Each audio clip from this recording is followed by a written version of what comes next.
Let's get into last night. Let's talk about that other team that got their ass whooped this weekend, the Arizona Cardinals. I love it. I love it when somebody's on the wrong end of a blowout that supplants the blowout that I was previously. It's one of these more bright, shiny objects, more specifically, more bright, shiny blowouts. Just let's have more blowouts too, except until Thursday night, which I think we'll be talking about it plenty tomorrow. I think it could happen again if they don't get their act together quickly. The Cardinals need to get their act together. They are not good this year. They're 5-12. Is it 5-12 since they started last year? 10-2, I think it is. They're just not good, and they don't have to worry about a collapse this year.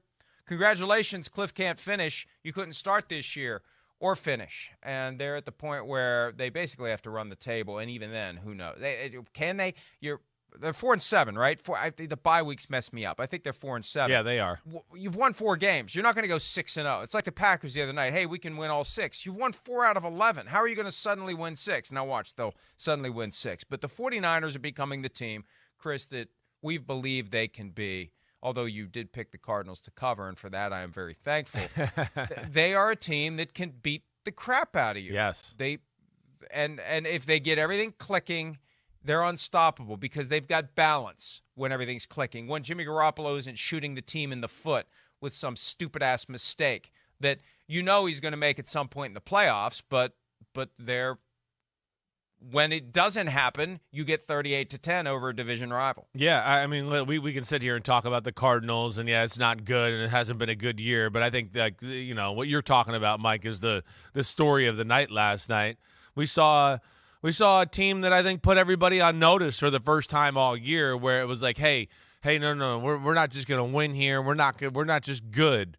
We're elite. We have things about our football team that are going to give problems, and we don't care who you are in the NFL. It's not easy to win by 28 points in the NFL, let alone 28 points and the majority of your starters are on the sidelines with 9 minutes left in the fourth quarter. I mean, that's stuff that happens in high school, college. I mean, when you just totally overmatch a football team. And that's what we saw last night. There is, Mike, you said it, great balance on the offensive side of the ball. Garoppolo is playing very well right now. I think last night was probably the first full showcase of Deebo Samuel, Christian McCaffrey, all the different binds and issues that Shanahan's going to put you in. And then we know the defense and how dominant and physical they are. And again, they're not even healthy yet. They don't even have Eric Armstead and Javon Kinlaw back yet. I mean, watch out when that happens. But they just have a lot of ways to beat you, Mike, like you're talking about. And even though Garoppolo's arm's not big or a huge arm, they're one of those teams that make you defend a lot of the field because of the way Shanahan stresses you out with Deebo and Ayuk and Kittle and McCaffrey. And, man, they can make your head spin. So that was one of the more impressive wins, I thought, of the NFL season last night by the San Francisco 49ers. 387 total yards, and it was all spread around. Christian McCaffrey had over 100 from scrimmage, split between 39 yards rushing and 67 receiving. Deebo Samuel, 57 receiving and 37 yards rushing.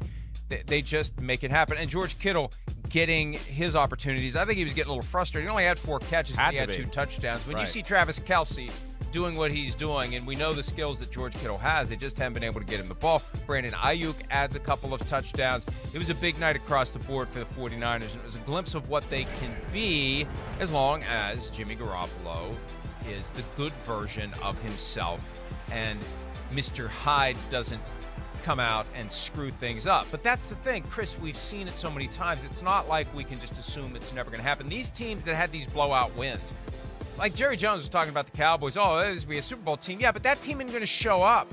That team that showed up on Sunday in Minnesota, one of these games is going to be on a milk cart. They're just not going to play that way every week. That's the one thing we have to learn. And it's hard because this is the most recent thing we've seen, so we assume they will continue to do it every week. We know that they're not going to do it every week. No. That there are going to be lapses. So just enjoy it, I guess. If you're a fan of the 49ers, enjoy that you had it last night. But they're not going to ride this out. It's just a glimpse. It's a vision. It's an image of what happens when it does fall together against a team that, in many respects and at various points of the game, didn't really seem like it gave a crap. Well, yeah, well, definitely at the end of the game. I mean, we could talk about that in a few minutes. They were a beaten puppy at the end of the football game. They gave up. They threw in the white towel. That's for sure. I mean, you're right, Mike. I mean, is it going to be – we're going to see those type of consistent performances from them? No, probably not. But I think it shows you, like with the Cowboys, the potential team that, it's whoa, this is what they can do when they put it all together on a certain day. And, we've seen – teams that do have that magic when they get to the playoffs. It's like those type of games, they start to put them together on a consistent basis. We've seen the 49ers are capable of that. We saw it a little last year. We saw it the year they went to the Super Bowl. So that to me is the exciting thing. And then the fact that, we're just in the infancy stages here of this offense still. Now Shanahan's can be able to continue to play, and you talking about George Kittle and the fact that they haven't got him the ball. Well, it's coming. What he's doing, he's working McCaffrey and Samuel. It's going to get to a point where defenses are going to go, damn, we got to do a lot to take away McCaffrey and Samuel, and then you're going to have the night like you kind of saw last night where it's going to be, whoa, they're so worried about those guys, George Kittle. Oh, wait, now let me get to that part of the game plan. I got that. All right, now I know teams like to do this and this to defend Samuel and McCaffrey, and now he'll go to that part of the playbook where, okay, let me screw him over with George Kittle because they're overplaying, the McCaffrey, Deebo Samuel stuff. And I think that's where he'll continue, Shanahan, to gather information about how teams are defending some of this stuff, how they're going to stop it. And when they go all in on stopping that, this is where Shanahan's great. He's got something else to go, well, hey, you've gone too all in on that. I have something else over here now to make that look really bad and stupid. And I think that's where we're going to get to go here with San Francisco, Mike, let alone I still can't – the fact that they're missing – two of the better defensive tackles in football, and they're still playing like that on defense, you just go, what might they look like in 2 or 3 weeks if they continue on this, upward trajectory? It's becoming a pick-your-poison type of an offense. That's right. The key right. is keeping all those guys healthy. Yeah. That is the other trend. 2 trends that should concern 49ers fans as they're celebrating this 38-10 win. 1, Jimmy Garoppolo is eventually going to do a Jimmy Garoppolo thing. Can the team overcome that? And 2, will there be injuries to enough key players that it reaches a critical mass and it just keeps you from winning? You end up losing to the Falcons 28-14. That's the thing that you have to be on guard for. You mentioned Armstead and Kinlaw. And Ndamukong Suh told me after his debut with the Eagles that it came down to Philly and San Francisco, that the 49ers wanted him, and he chose the Eagles. And it just shows you that they understand they need to shore up. This is the time of the year where the teams that are in position to maybe reach for the brass ring start adding some reinforcements to make the effort to stretch out their arm a little more effective. And the Eagles ended up getting both Suh and Linval Joseph at a time when the 49ers are still waiting for those guys to come back. But you're right, when they do come back, that defense is going to be even scary. Better. They have shut out their opponents in the second half for 3 straight weeks, Chris. That's what I mean. I mean, it's the number 1 defense in football by 17 yards right now. We know it's one of the top scoring defenses in football. It's number 4. I mean, again, and then you add in 2 tree trunks in the middle. Eric Armstead has the I mean, he's all pro. He's an all-pro. He's a Pro Bowler. Kinlaw is a guy that has Pro Bowl potential. That's where, again, we get in the 49ers and they're 6-4. Now they're finally in the lead for the NFC West. But I think this is one of those teams, Mike, we've been talking about it a lot, that I wouldn't be shocked if we were sitting here at the end of the year going, hey, they're 12-5, or, they're 11-6, and they're, one of the best teams in football. Everything's going that way. And, Mike, I think off of what you said just a few minutes ago, because I'm with you, the number 1 scare in the world is Jimmy Garoppolo doing Jimmy Garoppolo things. But I will say this, I'm going to defend the guy here. It's been less Jimmy Garoppolo-ish moments this year. I will say that.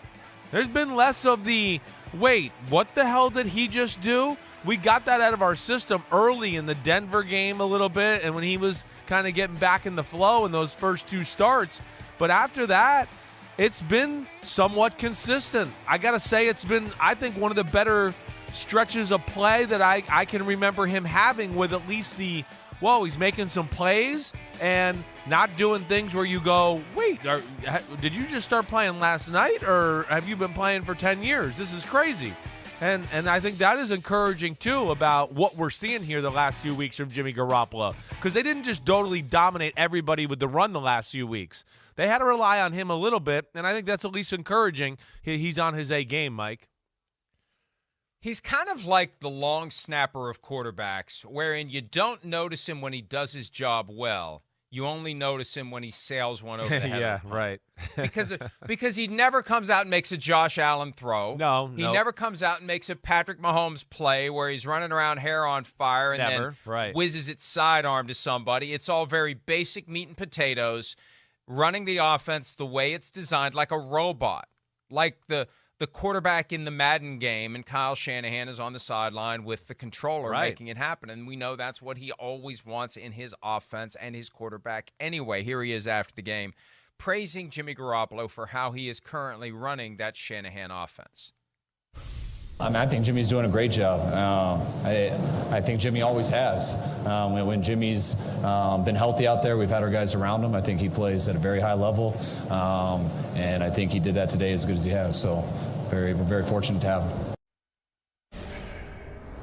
Yeah, they're fortunate to have him because Trey Lance broke his ankle week 2. What a crazy chain of events. If they would make it to the Super Bowl this year with Jimmy Garoppolo, how that all happened. He was done. It was over. They basically said it. And then they couldn't find a trade partner, and they got freaked out by Trey Lance not reaching his potential, not showing them enough in training camp and preseason to make them feel good about where they were. So screw it. Let's just pay him more than anybody else is willing to pay him, and let's keep him and make him the backup. And in the second game of the season, he became the starter, and here we go from there. So it's a great story. I love a great story. It's a great story. Let me ask you this, though. Yeah. I was thinking about this earlier.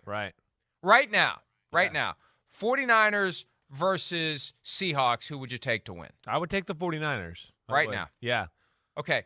49ers versus Buccaneers right now, who would you take to win? I'm going to take the 49ers as well. I am.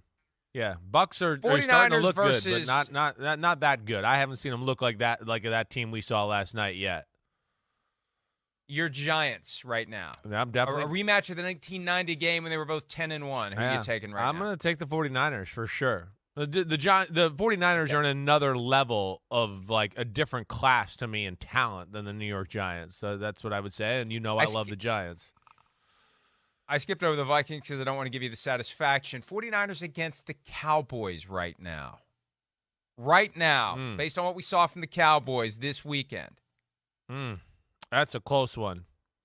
I really look at the Eagles, Cowboys, and 49ers, and like I look at them as the same class.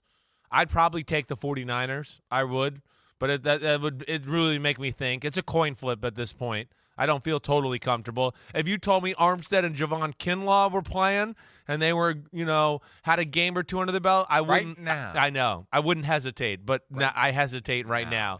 And I would probably take the 49ers still, but I would be scared. I don't think that's the greatest matchup for the Cowboys. Again, the 49ers, the brilliance of their team, Mike, like we've talked about, they're rare in that they have size. They're going to be able to push around that Cowboys D line. And they're rare that they're a team with size that has a tremendous amount of speed, right? Every game we've watched here as of late, everybody's like, whoa, they're fast. Whoa, they're fast. Whoa, they're fast. So that's where they're a little rare, and I think they have a little advantage on a Cowboys team that way. Okay, last one then. Yeah. 49ers, Eagles, right now. See, I'd take the 49ers right now over the Eagles. Right now. Yeah. Because the Eagles have been sluggish. Sure, yeah, no doubt. Something's off a little bit. If they would cross paths right now, we know they're not going to, but people are saying, well, if the season ended today, so we can have some fun with hypotheticals too. If they were to play right now, if the playoffs started today, if the NFC Championship game or divisional round was today and these two teams play, I'd probably take the 49ers right now. 49ers give them some issues. The 49ers defense is going to be more similar to the way the Colts play, and I would have a hard time thinking the Eagles would just gash the 49ers defense, let alone they have the speed to, corral a Hurts on the edge. And then, hey, we're still concerned about the Eagles' ability to stop the run, right? Mike, Right now, I'd probably still take the Eagles, but it's close. It's really close, and I think the 49ers are gaining some ground really quickly, and I think are every bit in that class. And I know we both have been talking about this. I think people are finally starting to see this, that, yeah, as far as the upper echelon of teams in football, the 49ers are there for me. And I wouldn't be shocked if we saw them versus the Chiefs in the Super Bowl and saw a rematch. I mean, the way it stands right now and the way those two teams look, I think there's a very real chance we could be going right back down to, what was that, Super Bowl 57? What the hell year was it, 656? 57? No, we haven't had 57 Oh, yet. I mean 54. Right. 54 in Miami, right before the world turned upside down. It was the 57. Chiefs turning the 49ers upside down 10 points with 7 minutes left, and they somehow won that game. So it would be an opportunity for the 49ers for a little revenge against the Kansas City Chiefs. Yeah, it would. Let's flip it around. And it really, look, they were 4-4 and we were saying these things. And it was that's weird right. because, they're 4-4. But we knew what was lurking, especially with Christian McCaffrey on board, and now they're getting him up to speed. And again, you got to keep those guys healthy. If you keep them healthy, that is the difference. Hi, it's Mike Florio. Thanks for watching PFT on YouTube. Hit subscribe for the latest news and analysis from Pro Football Talk.